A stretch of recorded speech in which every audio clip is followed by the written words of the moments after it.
Hello, কেমন আছো সবাই? আজকে চলে এসেছি আবার একটা নতুন ভিডিও নিয়ে তোমাদের কাছে। তো সকাল থেকে আমি কী কাজ করলাম সেটা আমি দেখাতে পারি না, তাই রান্নাটা আমি বিশেষভাবে দেখাচ্ছি। তো প্রথমে আমি এই শাকটা ভালো করে বেছে নিয়েছি, সেটা তোমাদেরকে দেখানো হয় না, সেটা রান্না করছি। প্রত্যেক দিন একটা না একটা শাক খাওয়া ভালো, কিন্তু আমাকেও শাক খেতে খুব ভালো লাগে, কিন্তু এই শাকটা বাঁচার জন্য আমি নিই না, নাহলে ভালোই লাগে। বাঁচতে একটু কষ্ট হয়, নাহলে ভালোই লাগে। অনেক বাচ্চা আছে, বাচ্চা নিয়ে শাক বাছা অনেক কষ্টকর হয়ে যায়। তো তার অনেকগুলো রান্না আছে, বাচ্চাদের একরকম রান্না, আমাদের একরকম।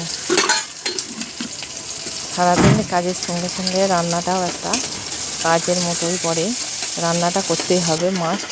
তারপরে তাড়াতাড়ি করে রান্নাটা করতে হয়, কেননা কোনো বাচ্চা যদি চায় এসে যে ভাত দাও মা, তখন ভাত হবে না, খাবার হবে না, খারাপ লাগে। ওই জন্য রান্নাটা তাড়াতাড়ি করেই করে নিই। জীবন চলে ভালো খারাপ দুটোই নিয়ে, তাই খারাপটাকে পেছনে রেখে সামনে এগিয়ে যাওয়াই ভালো।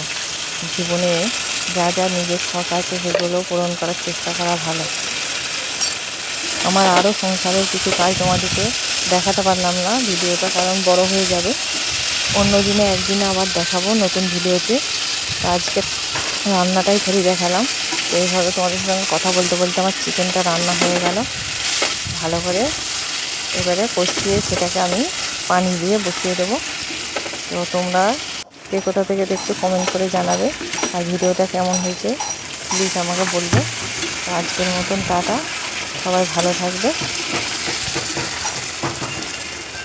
আবার একটা নতুন ভিডিও নিয়ে দেখা হবে, টাটা।